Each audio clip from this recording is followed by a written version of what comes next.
السلام علیکم۔ میں عام طور پہ چیزوں کے بارے میں نئی چیزوں کے بارے میں بہت زیادہ ایکسائٹیڈ ہو جاتا ہوں، اور ابھی میں بہت زیادہ ایکسائٹیڈ ہوں نئے سال کے حوالے سے۔ پچھلے سال بھی میں اسی طرح ایکسائٹیڈ تھا، اور اسی ایکسائٹمنٹ میں نے بہت زیادہ گولز بھی لکھے جو کہ میں اگلے سال کے لیے لکھ رہا ہوں۔ بائی دا وے، یہ گولز وغیرہ لکھ لینا اچھی بات ہوتی ہے، بلکہ شیئر کر لینا اچھی بات ہوتی ہے۔ اگر آپ کسی دوست کے ساتھ شیئر کر لیتے ہیں تو وہ بہت اچھی بات ہے۔ اس طرح آپ زیادہ چانسز ہیں کہ آپ جو ہے وہ گولز پورے کر لیں۔ اینی ویز، میں بہت زیادہ خوش تھا پچھلے سال، اور میں نے گولز وغیرہ لکھے، اور اس سال بھی میں لکھ رہا ہوں نیکسٹ سال کے حوالے سے کہ یہ چیزیں کریں گے انشاءاللہ۔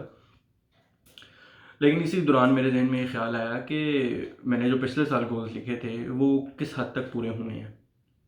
تو میں نے لسٹ نکالی اپنے جو میں نے لکھے تھے گولز، تو اس میں سے میرا خیال ہے کہ آدھے سے زیادہ ایسے تھے جو میں مکمل نہیں کر سکا، میں جس کی وجہ سے بڑا پریشان ہو گیا۔ میں 2 دن اس پریشانی میں رہا ہوں، مطلب میرے ذہن میں یہ بات بار بار کھٹکتی رہی ہے کہ یار یہ کیا مطلب۔ پھر اچانک میرے ذہن میں یہ خیال آیا کہ یار میں نے یہ چیزیں تو وہ ہیں نا، ان کے متعلق میں سوچ رہا ہوں جو میں نہیں کر سکا۔ تو ایسی کون سی چیزیں ہیں جو میں نے کی ہیں اس سال؟ تو پھر میں نے اپنا جو ہے وہ اپنی ڈائری نکالی اور میں نے دیکھا، تو میں بڑا خوش ہوا کیونکہ میں نے اس سال بہت کچھ کیا۔ مثال کے طور پہ میں نے اس سال سب سے زیادہ آئس کریمس کھائی ہیں، مطلب میں نے اتنی آئس کریمس کبھی نہیں کھائی ہیں اپنی پوری زندگی میں جتنی میں نے اس سال کھائی ہیں۔ اس کے علاوہ میں نے یوٹیوب چینل بنایا، میں نے پہلے تو نہیں بنایا یوٹیوب چینل، اس سال یوٹیوب چینل بنایا۔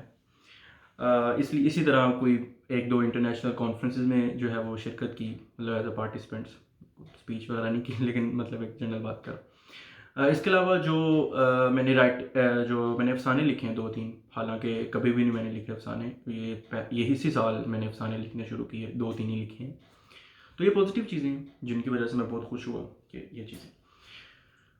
تو یہیں سے میرے ذہن میں یہ خیال آیا کہ کیوں نہ میں آپ کو ایک نئی فیلڈ ہے، بالکل نیو فیلڈ ہے سائیکولوجی کی، اس سے آپ کا تعارف کرواؤں۔ عام طور پہ سائیکولوجی، جب بھی ہمارے ذہن میں سائیکولوجی کا لفظ آتا ہے، سائیکولوجی کی ٹرم آتی ہے ذہن میں، یا ہم کہیں پڑھتے ہیں لکھا ہوا، تو ہمارے ذہن میں فوراً آ جاتا ہے وہ پاگل لوگ آ جاتے ہیں۔ ایون کہ ہم تو عمومی طور پہ جو سائیکولوجسٹ ہیں ان کو بھی پاگل ہی کہتے ہیں۔ تو ہمارے ذہن میں فوراً جو ہے نا وہ چیزیں جو ہیں وہ آ جاتی ہیں کہ اچھا ایک بندہ پاگل ہے اور اس کو سائیکولوجسٹ اس کے پاس بیٹھا ہے، اس کا علاج کر رہے ہیں، یا پرسنالٹی ڈس آرڈرز ہمارے ذہن میں آ جاتے ہیں۔ تو اس طرح کی چیزیں ہمارے ذہن میں آتی ہیں، اور بالکل بات ٹھیک بھی ہے۔ سائیکولوجی کا ایک بہت بڑا پارٹ ہے جو کہ اس طرح کی چیزوں سے ڈیل کرتا ہے، کلینکل سائیکولوجی جسے ہم کہتے ہیں۔ تو ابھی یہ جو فیلڈ جس سے میں آپ کا تعارف کروانا چاہ رہا ہوں وہ ہے پازیٹیو سائیکولوجی، اس کا نام ہے پازیٹیو سائیکولوجی۔ اس کا یہ مطلب نہیں ہے کہ جو دوسری سائیکولوجی ہے وہ نیگیٹو سائیکولوجی ہے، اس کا مطلب یہ ہے کہ یہ جو فیلڈ ہے اس کا جو فوکس ہے وہ پازیٹیو ایموشنز پہ ہے، ٹھیک ہے۔ وہ یہی کہا گیا کہ ہم جو ہے وہ جو فوکس ہے وہ عام طور پہ جو سائیکولوجی کا جو میجر فوکس ہے وہ ڈس آرڈرز پہ ہے، ٹھیک ہے، ڈس آرڈرز کو ہی دیکھا جا رہا ہے۔ تو کیوں نہ ہم فوکس کریں، ایک نارمل انسان ہے، اسے بیماریوں سے کیا غرض، ٹھیک ہے، وہ کیوں دیکھے گا کہ اچھا یہ بیماری ہے، اس کا یہ علاج ہے، یہ اس طرح ہوتی ہے۔ تو ایک عام انسان کے لیے جو کہ ایک زندگی گزار رہا ہے، اس کو کوئی ڈس آرڈر نہیں ہے، کوئی اس کو مینٹل ڈس آرڈر نہیں ہے، اس کی مدد سائیکولوجی کس طرح کر سکتی ہے۔ تو اس فیلڈ کا جو فوکس ہے وہ اس چیز پہ تھا۔ تو اس میں ہم پازیٹیو ایموشنز دیکھتے ہیں کہ کون سے ہیں، ان کی نیچر کس طرح کی ہے۔ اسی طرح ہم انڈیویجول ٹریٹس کو دیکھتے ہیں، پازیٹیو ٹریٹس کو دیکھتے ہیں جو کہ پازیٹیو ایموشنز حاصل کرنے میں آسانی پیدا کر سکتی ہیں، یا ان کی مدد سے ہم پازیٹیو ایموشنز حاصل کر سکتے ہیں۔ تو وہ کون سی ایسی ٹریٹس ہیں، ٹھیک ہے، ایک انسان کے اندر۔ اس کے علاوہ ہمارے جو ارد گرد جو سوسائٹی ہے، جو انسٹیٹیوٹس ہیں، پیرنٹنگ ہے، مثلا لیڈرشپ ہے، تو ان میں وہ کون سی تبدیلیاں لائی جا سکتی ہیں، یا کون سے اسپیکٹس ہیں ان کے جو پازیٹیو ایموشنز پیدا کر سکتے ہیں۔ تو یہ اس فیلڈ کا مین فوکس ہے، یعنی کہ پازیٹیوٹی کی طرف فوکس کرنا، ٹھیک ہے۔ میرا ارادہ ہے کہ اس پہ میں مزید ویڈیوز وغیرہ بناؤں، تو اس میں ہم صرف ڈیٹیل میں ویڈیوز وغیرہ بناؤں گا۔ میں اس ویڈیو میں صرف ہم چند ایک کانسیپٹس ڈسکس کر لیتے ہیں۔ ہیپینس کا کانسیپٹ کیا ہے؟ ہیپینس عام طور پہ ہم سمجھتے ہیں کہ خوشی مل گئی مجھے، میں خوش نہیں ہوں، مجھے خوشی میں جس طرح میرے پاس کار نہیں ہے لیٹ سے، اور میں کار خرید لیتا ہوں، اب وہ کار میری ہو گئی، مجھے کار مل گئی۔ خوشی کو بھی ہم اس طرح ہی سمجھتے ہیں عمومی طور پہ، لیکن خوشی ایسی چیز نہیں ہے۔ خوشی ایک اسٹیٹ کا نام ہے، ٹھیک ہے، ایک کیفیت کا نام ہے جو کہ ممکن ہے گھنٹوں پر محیط ہو، ممکن ہے دنوں پہ محیط ہو، ممکن ہے کچھ لمحات کے لیے ہو۔ مثال کے طور پہ میں یہ ویڈیو بنا رہا ہوں اور جب میں اسے اپلوڈ کروں گا میں بڑا خوش ہوں گا، اور وہ خوشی میرا خیال ہے کہ 4-5 گھنٹے تک رہے گی اور اس کے بعد ختم ہو جائے گی۔ تو وہ ایک اسٹیٹ ہے نا، ایک خاص کیفیت ہے میری کچھ دیر کے لیے، اور اس کے بعد وہ ختم ہو جائے گی۔ تو ہیپینیس کا یہی کانسیپٹ ہمیں جو، اگر ہم اسے پازیٹیو سائیکولوجی کی نظر سے دیکھیں تو ہمیں وہ پروسیسز، وہ چیزیں بار بار کرنے کی ضرورت ہے جو ہمیں خوشی دیتی ہیں، تاکہ جو ہماری اسٹیٹ ہے وہ برقرار رہے، یا اس میں وقفہ ہو بھی تو تھوڑا سا وقفہ ہو۔ مطلب اگر مجھے ویڈیو اپلوڈ کرنے کے بعد خوشی ہوئی تو 3 گھنٹوں کے لیے میں اچھا فیل کر رہا ہوں، اور 2-3 گھنٹوں کے بعد میں کوئی ایسا مزید کوئی اور کام کروں جس کی وجہ سے مجھے خوشی ہو، ٹھیک ہے۔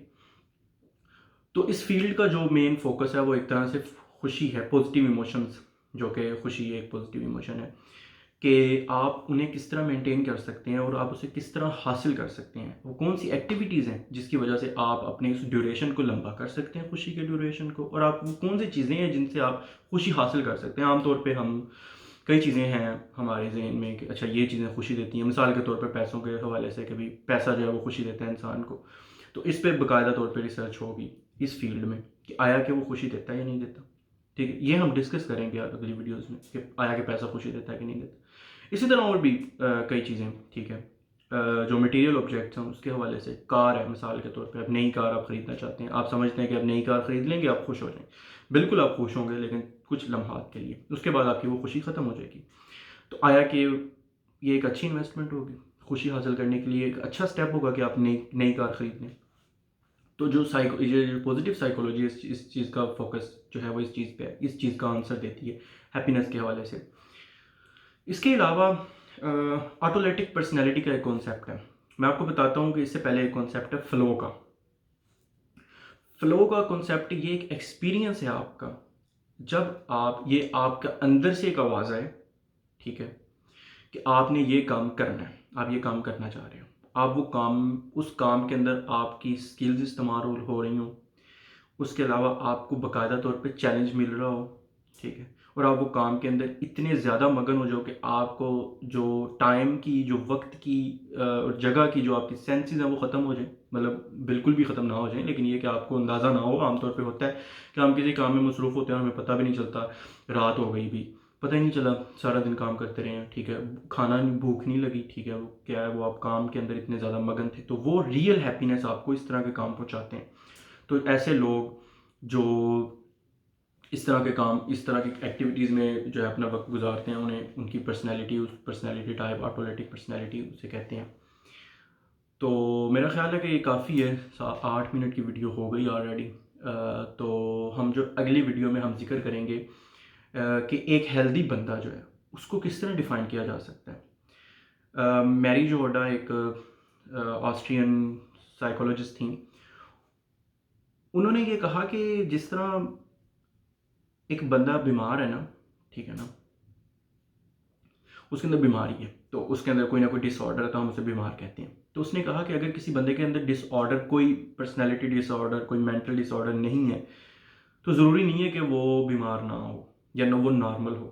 میں تھوڑا کنفیوز کر دیا، یعنی کہ اگر کسی بندے کے اندر کوئی مینٹل ڈس آرڈر موجود نہیں ہے تو اس کا یہ مطلب نہیں ہے کہ وہ نارمل ہے۔ تو ایک نارمل بندے کو کس طرح ڈیفائن کر سکتے ہیں یہ ہم اگلی ویڈیو میں دیکھیں گے، ٹھیک ہے، کیونکہ کانسیپٹس کافی زیادہ ہیں اس کے، تو میں جو ہے وہ انشاءاللہ نیکسٹ ویڈیوز میں آہستہ آہستہ آپ کو جو ہے وہ بتاتا رہوں گا۔ اس میں جو ہم نے 3-4 باتیں کی ہیں، سائنٹیفک باتیں چونکہ ہوئی ہیں، تو اس کا ریفرنس جو ہے وہ آپ کو لاسٹ ویڈیو کے آخر پہ ایک سلائڈ آئے گی، اس میں آپ کو ساری چیزوں کا ریفرنس مل جائے گا۔ اگر آپ مزید ڈیٹیل سے پڑھنا چاہتے ہیں تو آپ اس کو بھی دیکھ سکتے ہیں۔ بہت بہت شکریہ۔